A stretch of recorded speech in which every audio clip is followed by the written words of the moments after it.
வணக்கம் மக்களே, நான் குணா. இது என்ன காணொலின்னு தமிழ்லேயே பார்த்துருப்பீங்க. ஆப்ரேஷன் சிந்தூர்ன்ட்டு ஆர்மி அண்ட் ஏர்ஃபோர்ஸ் எல்லாம் சேர்ந்து பண்ணியிருக்காங்க முப்படைகளும்.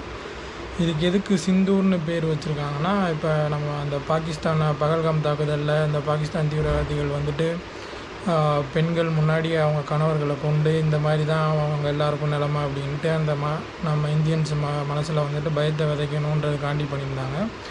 அதுக்காண்டியே இந்தியா வந்துட்டு திருப்பி கொடுக்குற விதமாக இவங்க வந்துட்டு திருப்பி பதில் கொடுக்குற விதமாக இந்த ஆப்ரேஷனுக்கும் பேர் செந்தூர்னு வச்சுருக்காங்க. செந்தூர்ன்றது வேறு ஒன்றும் இல்லை, ஹிந்தியில் வந்துட்டு குங்குமன்றது தான் அதோட அர்த்தம். அதே மாதிரி இந்த நம்ம ட்விட்டர், அதாவது இப்போ இருக்க எக்ஸ் வலைத்தளத்தோட அஃபிஷியல் ஆர்மியோட பதிவுலையும் வந்துட்டு ஜஸ்டிஸ் சர்வ்டு, நீதி நிலையாட்டப்பட்டது, ஜெய்ஹிந்துன்னு போட்டு இந்த ஆப்ரேஷன் செந்தூரை வந்து எடிட் பண்ணி ஒரு இமேஜாகவே போட்டிருக்காங்க. அதில் பார்த்திங்கன்னா செந்தூரில் ஒரு ஓலை இந்த குங்குமச்சிமில் வச்சு அதில் குங்குமம் தெரிக்கிற மாதிரி போட்டு அந்த பெண்களுக்கான நீதியை வந்து நம்ம இந்தியாவோட படையினர் எடுத்து கொடுத்துருக்காங்கன்ற விதமாக சிம்பாலிக்காக போட்டிருக்காங்க.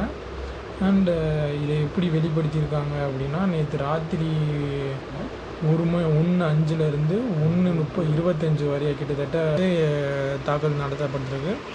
எதை வச்சு நடத்தப்பட்டிருக்குன்னு பார்த்தீங்கன்னா, நம்மளோட ரஃபேல் போர் விமானங்கள் வாங்கி வச்சுருந்தாங்க.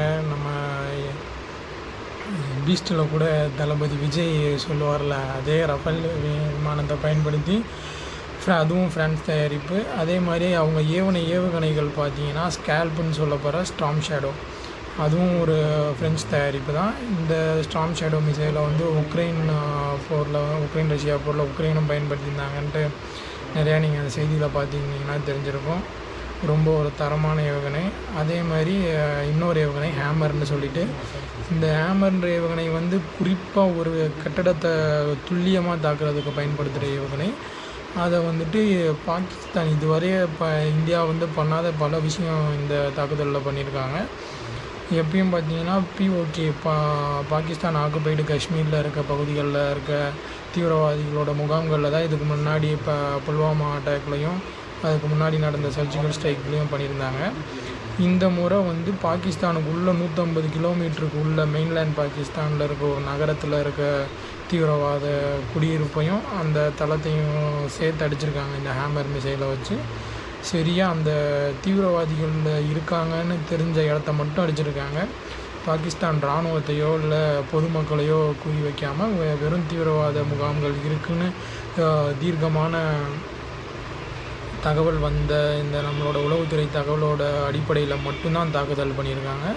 இது மூலிமா இந்தியா வந்து பாகிஸ்தான் மாதிரி நாங்கள் இல்லை, நாங்கள் வந்துட்டு தீவிரவாதத்துக்கு எதிராக இருக்கோம், தீவிரவாதத்துக்கு எதிராக நாங்கள் வந்துட்டு தாக்குதல் நடத்தியிருக்கோம், தீவிரவாதிகளுக்கு மட்டும் எதிராக தான் நாங்கள் எந்த படையினரையும் தாக்கலன்றதை ஒரு சம்பவமாகவே பண்ணாங்க. அதுவும் ஏர்ஃபோர்ஸ் மற்றும் இராணுவத்தில் உயரிய பதவியில் இருக்க 2 பெண் அதிகாரிகளை வச்சு இந்த ஊடக சந்திப்பை அரங்கேற்றியிருக்காங்க. அதில் இந்த வெளியுறவுத்துறை செயலரும் அப்புறம் இந்த 2 பெண் அதிகாரிகளும் இருந்திருக்காங்க. ஒருத்தவங்க பேர் சோஃபியா குரேஷி, இன்னொருத்தவங்க வியோமிகா சிங். இவங்க 2 பேரை வச்சு என்ன தாக்குதல் பண்ணியிருக்கோம், என்ன நேரத்தில் பண்ணியிருக்கோம், என்ன மாதிரி தாக்குதல், யாருக்கு எதிராக பண்ணியிருக்கோம், அதே மாதிரி பாகிஸ்தான் இராணுவ தளவாடங்களையோ இராணுவ பேஸ்லேயோ தளங்கள்லேயோ தாக்காமல் மக்கள் மீது தாக்குதல் நடக்காமல் குறிப்பாக இந்த லஷ்கர் தொய்பா, ஹிஸ்புல் முஜாஹிதீன் போன்ற தீவிரவாதத்தோட ஊக்குவிக்கிற அந்த மையங்களில் மட்டும் அவங்களுக்கு பயிற்சி கொடுக்குற மையங்கள். இதுக்கு முன்னாடி தாஜ் ஹோட்டலில் மும்பை அட்டாக்காக இருக்கட்டும், இல்லை இந்த புல்வாமா அட்டாக்காக இருக்கட்டும், இதுக்கெல்லாம் வந்துட்டு இந்த இடங்களில் தான் வந்து பயிற்சி கொடுத்துருக்காங்கன்ற உளவு தகவல் சேகரித்தவங்களை வந்து இந்த ஊடக சந்திப்புலேயும் வெளியிட்டிருக்காங்க.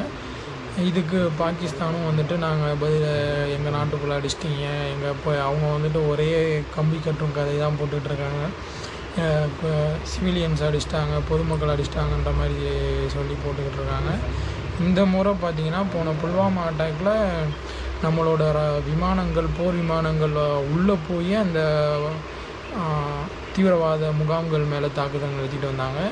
இந்த தடவை அந்த மாதிரி உள்ளே கூட போகாமல் இந்த இந்தியன் எல்லையை தாண்டாமலே நம்ம ரஃபேல் போர் விமானம், அதிநவீன போர் விமானம், அதில் அதிநவீன ஏவுகணைகளை பொருத்தி அதையே கொண்டு போய் நம்ம எல்லைக்கு முன்னாடியே பறந்து அந்த ஏவுகணைகளை ஏவி அடிச்சிருக்காங்க.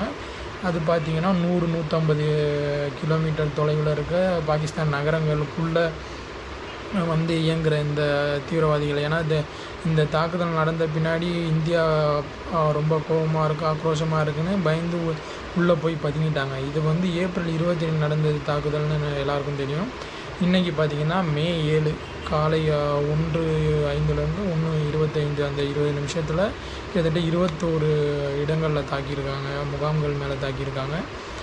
இது வந்து பார்த்திங்கன்னா பாகிஸ்தானும் அவங்க படைகளை குமிச்சிருக்காங்க. இதுக்கு முன்னாடி இந்த மாதிரி ஒரு தாக்குதல் பண்ணதில்லை. பாகிஸ்தான் ஆக்குபைடு காஷ்மீரில் தான் அடிச்சிருக்கோம். இந்த தடவை பாகிஸ்தானுக்குள்ளேயே போய் தீவிரவாதிகள் அடிச்சிருக்கோம். பாகிஸ்தான் அடிக்கலை, பாகிஸ்தான் உள்ள தீவிரவாதிகள் அடிச்சிருக்கோம். பொதுமக்களையோ இராணுவத்தையோ அடிக்கலை.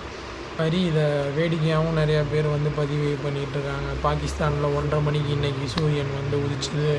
அந்த மாதிரி ட்விட்டரில் நம்ம இந்தியர்களும் நிறையா பேர் வந்து கலாய்க்கிற விதமாகவும் கொண்டாடுற விதமாகவும் போட்டுக்கிட்டு இருக்காங்க. இதில் பாகிஸ்தானும் பார்த்திங்கன்னா கண்டிப்பாக எங்களோட பதிலடி இருக்கும் அப்படின்னு சொல்லி இதை எஸ்கலேட் தான் பண்ணுவாங்க. ஏன்னா அவங்களுக்கு இந்த தீவிரவாதம் இந்த இந்தியாவை தாக்குறதை விட்டால் இப்போ வேறு அரசியலே கிடையாது. இந்தியாவை அடித்தா தான் அவங்க ஊரில் வந்துட்டு அவங்க பொழப்பு ஓடுன்ற மாதிரி, அரசியல்வாதிகளோட பொழப்பு ஓடுன்ற மாதிரி அந்தளவுக்கு பண்ணி வச்சுருக்காங்க. அண்டு இது ஒரு போராக மாறக்கூட வாய்ப்பு இருக்குது. இப்போ பாகிஸ்தான் திருப்பி அடித்தாங்கன்னா கண்டிப்பாக இந்தியா வந்துட்டு, ஏன்னா இந்தியாவில் வந்து எந்த தீவிரவாத முகாம்களும் கிடையாது. பாகிஸ்தான் திருப்பி அடித்தாங்கன்னா இது கண்டிப்பாக ஒரு முழு போராக மாறும்.